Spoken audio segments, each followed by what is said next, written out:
How much did the bye week help the defense get next year? Look at the triple option. Yeah, I think it was good. We had to do some periods with good on good, kind of regular football. Because I was thinking the bye week you want to keep that speed up, and then you want to have some good blockers on good defensive linemen and back and forth, and you want the receivers to see good speed. But it was advantageous to get a little jump start on that for sure. Go ahead. I know some of it was second half against Utah State. They had to throw the ball, but I mean they got 32 pass attempts in 2 games. They had 9 in the first game, and then even 5 in the first half of the Utah State game. What are they throwing the ball a little more, or what are you seeing? And obviously they had some nice throws and catches in that game too. Yeah, I think it looks like they want to throw it a little bit more, but also kind of the situations of the games dictated that a little bit.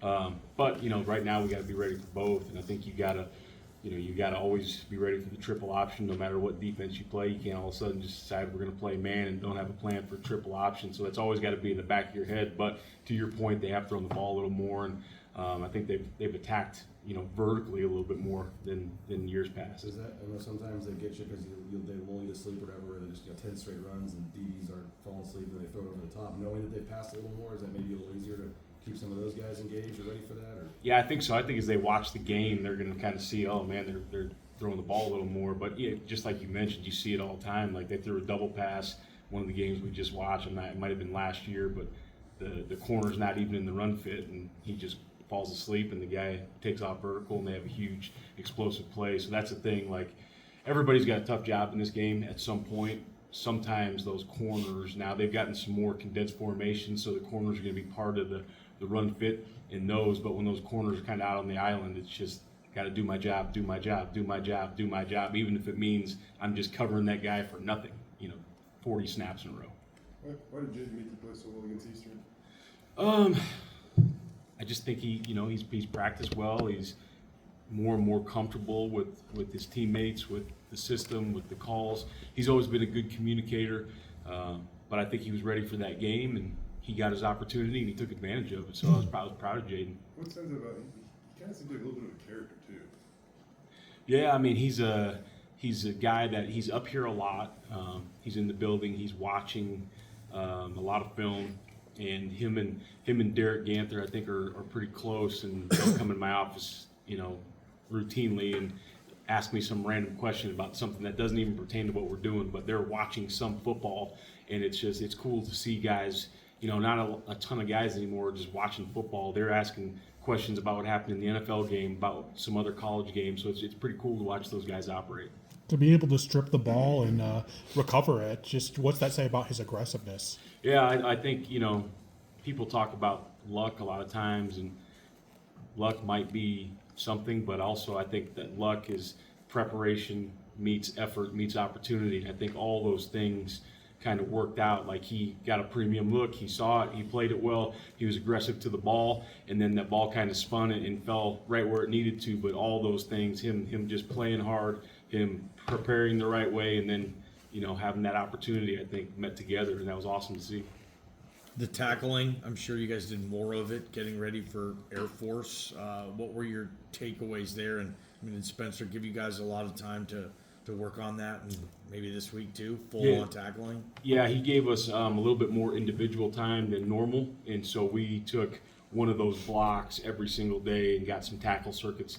The front obviously is a little different than the back end and the linebackers, so they were doing some different things, but we did a lot of tackling drills over the bye week, and that will carry over into this week.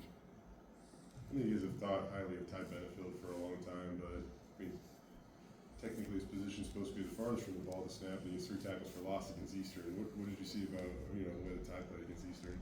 I think Ty is a great example of what we want, effort and mentality, and it's a lot like the triple option game. Eastern Washington, they have some difficult stuff on offense. They do a really nice job. Their coaches did a really good job in some of those plays where he's just tracking his number, and once his number hits, now he knows I can just go to the ball, and when he flies to the ball, he can erase a lot of stuff. So I think it's good to see for not only him to encourage him to continue that, but the rest of the team to see, when you run to the ball, especially when your eyes are in the right place, you run to the ball, good things happen.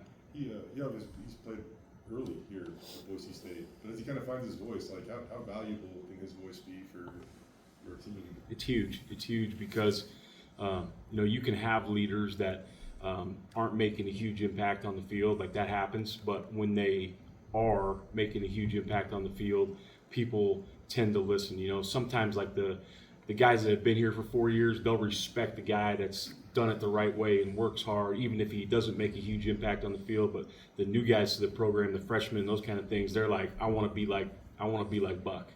You know, so when they see him do those kind of things, especially those newer guys, I think that makes a huge difference for them. I know everybody's got to be disciplined against the run and be selfless and stuff, but who are the guys? Like you look at the last few times you played Air Force and your safeties have had big tackle numbers. Who are the guys that, the positions that really have to come through against the triple option? Yeah, I mean, everybody's got to come through, but it's if you're doing your job up front, you're going to get an opportunity to tackle the dive a few times. But when you're depending on how you're organizing things, if you got the front collapsing the dive, that ball is going to get kept and the quarterback's going to run it, or it's going to get pitched. So then the safeties and linebackers have to have a huge number.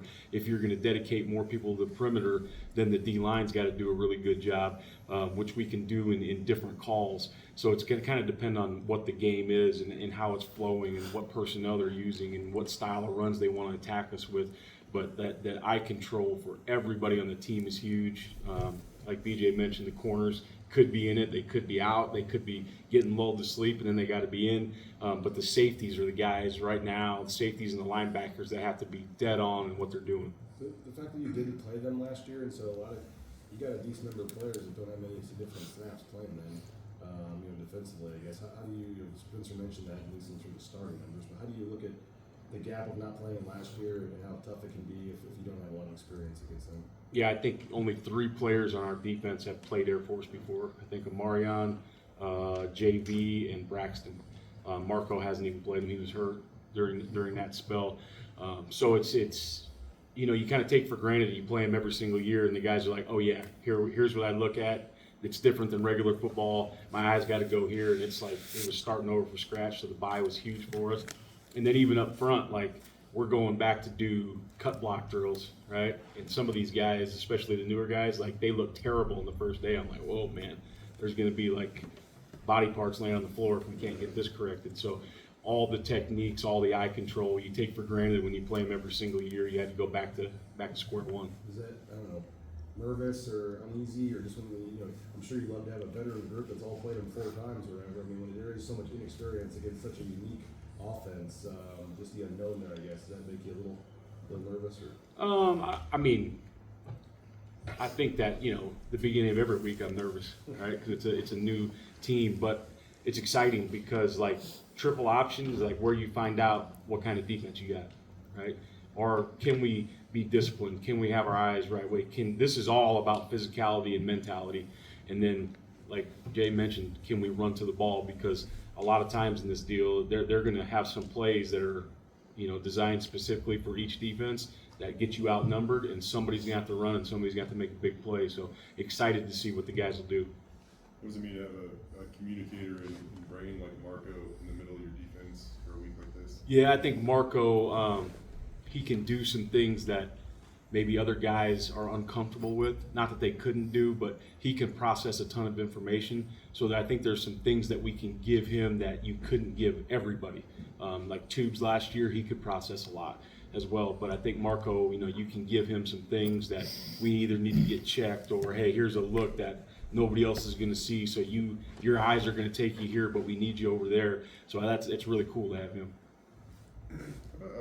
Trey, what can you tell us about him? Like, you go to practice, it seems like he does a lot of things, like, in terms of effort or energy, right? And then he gets into the game and he's been waiting for a pick and he gets the pick. Yeah. No, Trey's had a ton of good plays in practice. Trey will be a really good player at Boise State. We're just working through a lot of things with Trey where, it's not, if Trey's guarding his man, there's no questions. It's all the other things. Where do I fit in the run game? How do I play bunches and stacks and those kind of things? And he's doing a good job with it, but he's still growing in that aspect where it's not always, hey, number 1 standing out there, you go cover that guy. Because if that was it, Trey's dynamite. I think, in any game, you'd love to blow a team out so you can get some young guys in. And, against Eastern, you did. So how valuable is that for him to have that moment motivate him to, you know, continue to chase more of them? Valuable for him, valuable for all the other guys that got an opportunity to play, because we're going to need a lot of those guys sometime throughout the season. It was also very cool to watch the sideline camera and watch how the team got so juiced up when Trey got that pick. So obviously he's got some respect of his teammates. They like him. You know, that's really cool to see too.